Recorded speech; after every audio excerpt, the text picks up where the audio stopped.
جب مولا حسین جب وہاں پہ انہوں نے قیام کیا تو جب لشکر نے مولا کو وہاں پہ جب گھیرا ہے تو ہمارے علماء یہاں پہ ہمیں ممبر سے یہ بات بتاتے ہیں کہ انہوں نے مولا حسین کو کچھ آپشنز دیے تھے اور مولا نے بھی ان کو کچھ آپشنز دیے تھے، جیسا کہ ابھی ریسنٹ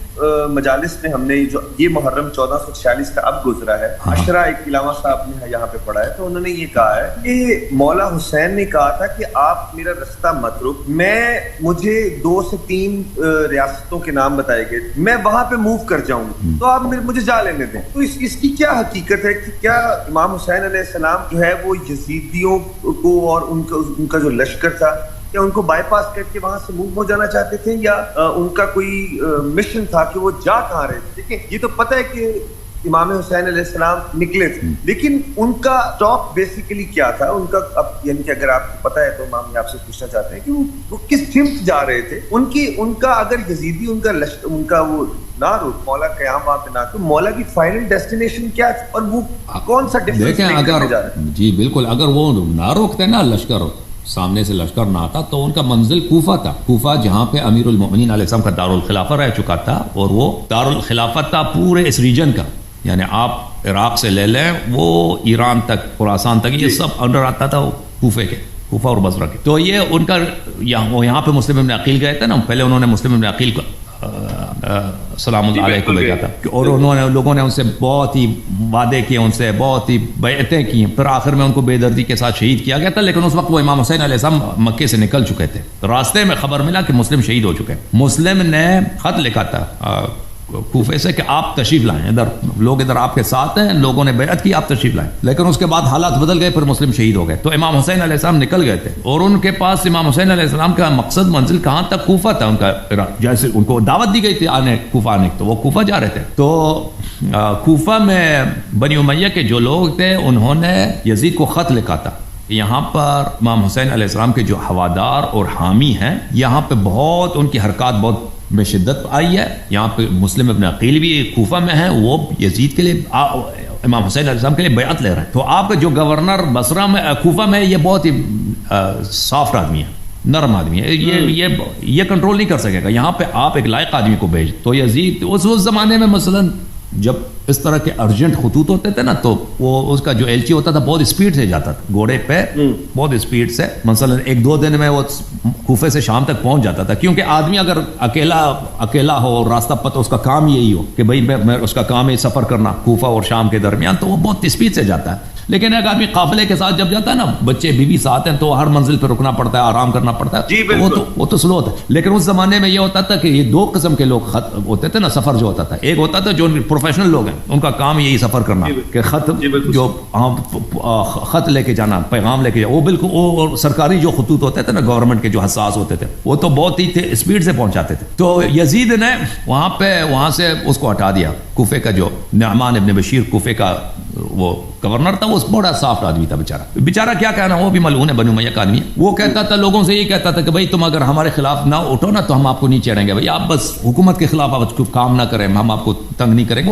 وہ نرم آدمی۔ یزید نے اس کو ہٹا کر عبید اللہ ابن مرجانہ ابن زیاد، جو اس کے دیکھیں یہ زیاد جو تھا، یزید اس کو اپنا چچا مانتا تھا، اس عبید اللہ کا بھائی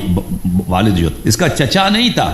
یہ بڑا لائق آدمی تھا، زیاد بہت ہی لائق آدمی تھا، یعنی بہت ہی فصیح، بلیغ، شجاع، اور ایڈمنسٹریشن میں بہت ہی تیز تھا۔ ایڈمنسٹریٹر جو تھا نا، گورنر تھا، یہ معاویہ کے زمانے میں ایڈمنسٹریٹر تھا، یہ بہت ہی ماہر آدمی تھا۔ تو معاویہ کو یہ بہت پسند تھا، اس کی وفاداری کی ضرورت تھی، تو اس نے معاویہ نے یہ کہہ دیا کہ آپ حقیقت میں میرے بھائی ہیں، چکر یہ ہے کہ آپ کی والدہ جو ہے، میرے والد صاحب نے آپ کی والدہ کے ساتھ زنا کیا، اور کئی لوگوں کو شاہد بھی لے کے آئے، معاویہ نے شاہد بھی لا دیا کہ بھائی جی ہم نے دیکھا کہ وہ بغیرت آدمی تھا نا، وہ اب معاویہ بادشاہ ہے، وہ آدمی لائق تھا، فصیح تھا، بلیغ تھا، شجاع تھا، اور کیا بھائی آپ کا تیز آدمی ہے، لیکن دنیا پرستی میں وہ مان گیا جی میں اس کو اگر شاہی خاندان سے ایک شخص ملحق ہوتا ہے نا، بادشاہ کا بھائی بن جاتا ہے دنیائی لحاظ سے، تو اس کی بڑی عزت ہے، تو اس نے یہ قربانی دے دی، اس نے بے عزتی قبول کی، اپنی ماں کو اس نے زانیہ بنا دی، اس نے کہہ دیا چلیں ٹھیک ہے، میری ماں سے آپ کے والد صاحب نے غلط کام کیا تو میں آپ کا بھائی ہوں۔ اس کے سارے خاندان اس کے خلاف ہو گئے کہ اس کو لعنت کی، تو ذلیل آدمی، تم نے ہماری بے عزتی کرا دی اس عمر میں، تو خود اپنی ماں کو جو دنیا سے جا چکا اس نے تمہیں زانیہ بنا دی، اور تو بہرحال معاویہ نے اس کو اپنا بھائی بنا دیا، تو یہ جو ہے بنی امیہ کا آدمی بن گیا. زیاد جو بنی امیہ کا نہیں تھا، اس طرح معاویہ نے فراڈ کر کے اس کو اپنا بھائی بنا دیا، تو یہ شاہی خاندان کا نمبر 2 بن گیا بھائی، نمبر 2. اور اس کا کام یہی تھا کہ یہ عراق میں اس کا گورنر تھا، شیعوں کو قتل کرو. جو امیر المومنین علیہ السلام کو گالی نہ دو، کہتا ہے گالی دے دو، گالی دیتا ہے تو چھوڑ دیتا ہے، گالی نہیں دیتا قتل. ان کے گھر گرا دو، ان کے آنکھیں نکال. اس زمانے میں یہ بڑا رسم ہوتا تھا، کسی کو اگر قتل نہیں کرتا تو اس کے آنکھ نکال دیتے، تو وہ قتل سے بھی زیادہ بدتر. تو اس کا یہ بعد میں مر گیا ہے یہ زیاد جو ہے، اس کا بیٹے کو یزید نے، اس کے بیٹے کو وہ بنی باپ کی طرح تھا، جو بنی امیہ کے نہیں تھے لوگ یہ لوگ، لیکن یہ بنی امیہ میں ملحق ہو گئے تھے، نقلی بنی امیہ، اور اصلی بنی امیہ سے زیادہ یہ بنی امیہ کے ہوادار بنے. تو اس کو یہ کوفے کا گورنر بنا دیا، اور اس کا ٹاسک، اس کا خط بھی لکھا کہ مجھے رپورٹ ملی کہ مسلم ابن عقیل کوفے میں، وہ کوفے میں یہاں پہ ہمارے خلاف بغاوت کرنا چاہتا ہے، اور حسین علیہ السلام بھی جو ہیں وہ مکے سے کوفے کی طرف آ رہے ہیں. تم نے اس فتنے کو دبانا، تم نے اس پہ ہاں اس کو پتا تھا، پھر وہ گورنر کو پتا ہے کہ وہ مجھ سے کیا چاہتا ہے، بادشاہ مجھ سے کیا چاہتا ہے، ٹھیک ہے نا، کہ یہی چاہتا ہے کہ میں دشمنی وغیرہ میں، وہ سب کو پتا تھا ان کی حکومت کی پالیسی کیا ہے. بہرحال ہو سکتا ہے اس کے علاوہ بھی اس کے ایسے خطوط، ایسے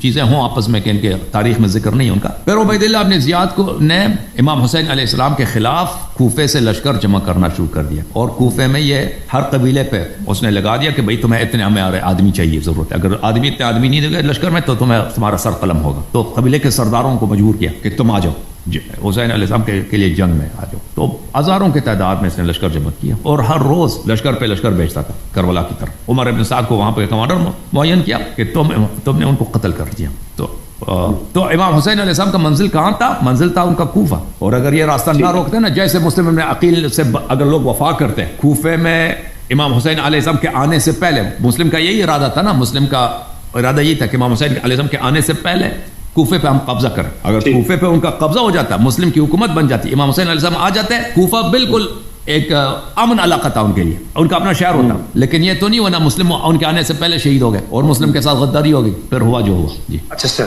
چلیں یہ تو مولا تو اپنے قافلے کے ساتھ مکہ شریف سے نکل گئے، پہلے مدینہ سے گئے، مکہ گئے، مکہ سے پھر آگے. جی اب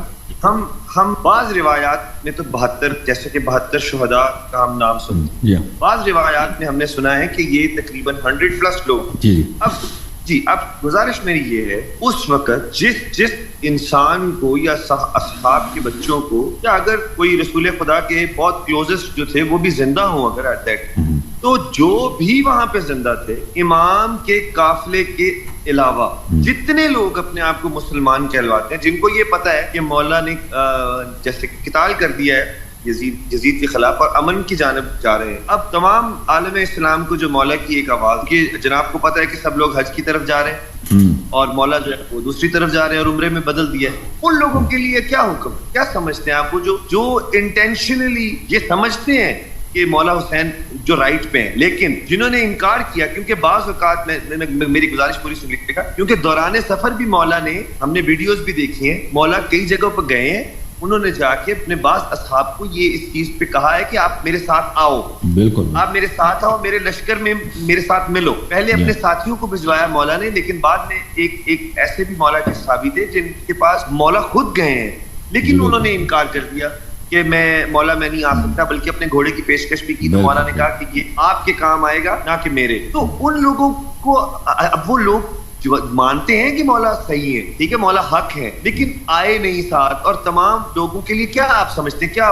وہ کس سٹیج پہ کھڑے؟ بالکل، یہ تو سب لوگوں پہ واجب تھا امام حسین علیہ السلام کی طاعت کرنا، جیسے رسول صلی اللہ علیہ وسلم کی طاعت واجب ہے، ٹھیک ہے نا، نصرت کرنا. اگر رسول صلی اللہ علیہ وسلم کہیں جنگ کی طرف جا رہے ہیں اور آپ ان کا ساتھ نہ دیں، ٹھیک ہے نا، یہ تو بہت بڑا فسق ہے. اگر کفر نہ ہو سکتا ہے کفر ہوئی ہو، اگر کفر نہیں ہے بھائی، تو کم از کم اس سے بڑا فسق اور اس سے بڑی خیانت اور اس سے بڑی غداری تصور نہیں کیا جا سکتا، ٹھیک ہے نا، کہ آپ رسول اللہ صلی اللہ علیہ وسلم جنگ پہ جا رہے ہیں اور آپ کہتے ہیں کہ جی میرے ضروری کام ہے، میں کہیں جانا ہے، میں نے، لیکن مولا اور میں نے حج بجا جانا ہے. اللہ یاری صاحب، لیکن جب مولا اپنا لے کے لشکر نکلے ہیں تو تب وہ جنگی لشکر نہیں تھا، کیونکہ خواتین تھیں، مولا کے بچے تھے، اور نہیں، امام حسین علیہ السلام جا رہے تھے نا، وہ کوفے میں جب جا رہے تھے تو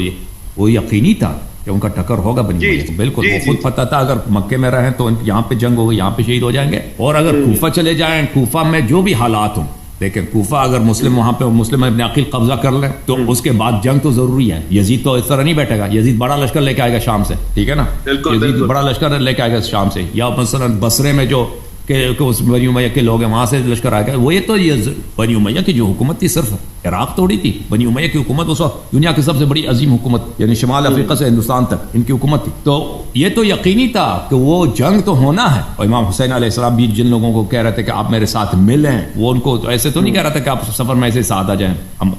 سفر بنیں. ان کو بلا رہا تھا کہ بھائی ہم شہادت کی طرف جا رہے ہیں, ہم قتال کی طرف جا رہے ہیں, جنگ کی طرف جا رہے ہیں, قربانی کی ضرورت ہے. تو اس لیے بلا رہے تھے امام حسین علیہ السلام. جی ہاں, اور جو نہیں آئے وہ آپ سمجھتے ہیں وہ دائرہ اسلام سے خارج. تو دیکھیں اگر کوئی شخص امام علیہ السلام کو امام نہیں مانتا, وہ تو اس کی اسلام جو صرف زبانی اسلام ہے, ٹھیک ہے نا. جو ائمہ علیہ السلام کو نہیں جانتے, ان کو پہ ایمان نہیں رکھتے, ان کا صرف اسلام زبانی اسلام ہے. اگر کوئی شخص امام علیہ السلام کو امام مانتا ہے اور پھر نصرت نہیں کرتا, دیکھیں یہ اگر ظاہری طور پہ مسلمان ہو بھی نا تو اس کے اسلام میں اور کفر میں اتنا فاصلہ نہیں ہے. اگر ظاہری طور پہ مسلمان کہہ بھی سکیں اس کو, ٹھیک ہے, ٹیکنیکل یہ مسلمان ہے, بہت سارے مسلمان ہیں, ٹھیک ہے نا, ان میں اور کافر میں اتنا فرق نہیں ہوتا. یہ انہی مسلمانوں میں جنہوں نے نصرت نہیں کی. بالکل صحیح. امام حسین علیہ السلام کو دیکھا اور نصرت نہیں کیا. اگر جن لوگوں نے امام حسین علیہ السلام کی مخالفت کی, یعنی یزید کے لشکر میں گئے نا, ان کے کفر میں تو شک ہی نہیں. وہ تو ان کے کفر میں شک بے شک. اب میرا یہ تو کربلا کے حوالے سے میرا سوال. دوسرا سوال سے میرا عزاداری حسین پہ. دیکھیں مولا کے ساتھ بے شک ظلم عظیم ہوا ہے, اور ہم مولا کے عزادار بھی خود کو سمجھتے ہیں. اچھا, مولا کی عزاداری کے لیے ہم سب سے جو بڑی چیز کرتے ہیں وہ یہ کرتے ہیں کہ ہم مولا کی مجلس میں جاتے ہیں. مولا کی جو مجلس بپا ہوتی ہے اس میں جا کے اپنے آپ کو غم کے حوالے بھی کرتے ہیں, اور مولا کے فضائل بھی سنتے ہیں, مولا کے غم بھی سنتے ہیں, اور جب اللہ توفیق دیتا ہے تو روتے بھی ہیں. اچھا, اس کے بعد ہماری عزاداری شروع ہوتی ہے ماتم. ہم ماتم بھی کرتے ہیں. اب ایک ڈسپیوٹ ہمارا, دیکھیں میں زنجیر زنی کے حوالے سے بات کرنا چاہ رہا ہوں کربلا, اگر آپ اس چیز کو لے کے پلیز جواب دیں, کیونکہ یہ آج کل بہت زیادہ ڈسپیوٹ ہمارے پاکستان میں بنا, اور کچھ علماء ہمارے کہتے ہیں کہ جائز نہیں ہے, کچھ علماء کہتے ہیں کہ جائز, اور کچھ جہاں تک میں نے کچھ مراجعوں کے بارے میں بھی یہ دیکھا ہے کہ مراجع کچھ کہتے ہیں کہ جائز نہیں ہے, اور میں نے ایک دو مراجعوں کا یہ بھی سنا ہے کہ وہ کہتے ہیں کہ جائز. تو جناب کا اس میں کیا ہے؟ دیکھیں یہ خامنئی صاحب ہے نا, یہ زنجیر زنی کے مخالف ہیں. البتہ زنجیر کے مخالف نہیں ہیں, جس زنجیر میں چھری ہو اس کے وہ مخالف خامنئی, ٹھیک ہے. جی بالکل, جی بالکل. تو یہ بڑا عجیب ان کا اسٹینس کہ بھائی تم زنجیر کو مانتے ہو, زنجیر میں اگر چھری ہو اس کو نہیں. یہ کس حدیث میں, کس روایت, اس کی دلیل کا اس بھائی یہ تو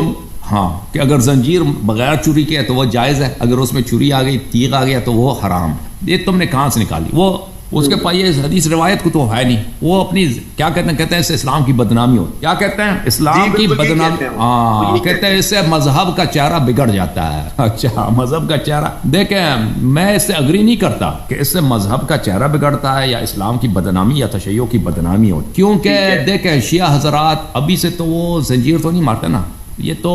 قیام پاکستان سے پہلے, انقلابی ایران سے پہلے, انگریزوں کے زمانے, اس زمانے سے شیعہ خونی ماتم کرتے آ رہے ہیں. بہت سینکڑوں سال ہو گئے ہیں, اور ہم نے کبھی نہیں دیکھا بھائی, ہاں کبھی نہیں دیکھا کہ کوئی شخص ہندو یا کرسچن یا مثلا سکھ یا جماعت مخالفین کے لوگ وہ یہ کہتے ہیں کہ شیعہ مذہب برا مذہب ہے, یہ توحش کا مذہب ہے, یہ ایک غیر مہذب مذہب ہے کیونکہ اس میں اپنے پیٹ سے خون بہاتے ہیں. ہم نے تو کبھی نہیں دیکھا بھائی, ہم نے تو نہیں دیکھا نا بھائی. مخالفین نے, ہم نے بھی کبھی مخالفین سے یہ بات, ہم نے تو یہ نہیں سنا بھائی کہ یہ لوگ کہہ دیں کہ بھائی یہ اس بات کا تانا دیں. جو لوگ ناصبی ہیں وہ سینہ زنی کی بھی مخالف ہیں, خود دیتے ہیں جو ہمارے اپنے مذہب کے ہیں. بالکل, واہ واہ واہ, بے شک, بہت اچھا پوائنٹ. دیکھیں جو لوگ تانا دیتے ہیں وہ صرف زنجیر کے نہیں بولتے ہیں, جو مناسبی لوگ ہیں وہ تو سینہ زنی کا بھی بولتے ہیں, وہ گریہ کرنے کا بھی مخالف ہے. وہ گریہ کہتے ہیں یہ گریہ بھی حرام ہے, وہ سب کا بولتے ہیں کہ یہ ماتم کرتے ہیں, یہ بھی وہ سب کا حرام ہے. مجالس کا بھی وہ بدعت سمجھتے ہیں نا. لیکن یہ صرف کہ آپ پیٹھ سے پشت سے خون بہائیں, اس کی یہ مذہب بدنامی ہوتی ہے. بھائی میں مغرب میں رہتا ہوں, میں امریکہ میں رہتا ہوں, میری ساری زندگی جو گزری ہے نا وہ کفار کے درمیان یا جماعت مخالفین کے, کچھ شیعوں کے درمیان بھی گزری کہ شیعہ اکثریتی ملک میں رہے, لیکن اکثر ہماری زندگی گزری ہے کہ غیر شیعوں کے درمیان. میں نے بہت سارے لوگوں کو دیکھا جو مجلس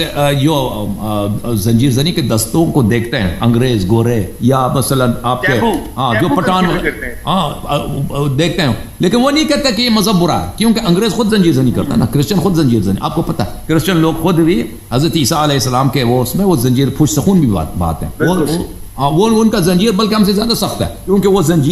ان کے زنجیر میں کیل ہوتے ہیں, تیغ نہیں ہوتے ان کے زنجیروں, اس میں بہت سخت قسم کے کیل اور کانٹے ہوتے ہیں, وہ بہت شدید ہوتی ہے ان کی وہ جو کرتے ہیں. اور کوئی کرسچن مذہب کو بھی برا نہیں کہتا اس لیے کہ ان کے مذہب میں زنجیر زنی ہے. ہمارے مذہب کو بھی اس لیے کوئی کہتا نہیں کہ برا نہیں کہتا کہ زنجیر زنی. البتہ دیکھیں امام سجاد سے کیا منسوب ہے سر, امام سجاد سے منسوب ہے سر خون بہانا, کیا جو بیت الحزن تھا اس میں سے کوئی روایت نہیں ہے امام سجاد علیہ السلام کے سامنے ایک کرسچن شخص نے آیا اور اس نے اہل بیت علیہ السلام کے مصائب سنائے. امام سجاد علیہ السلام کھڑے ہو گئے اور دیوار پہ سر مارا ہے اور سر پڑی ہے تو سر سے خون نکل آیا. تو اب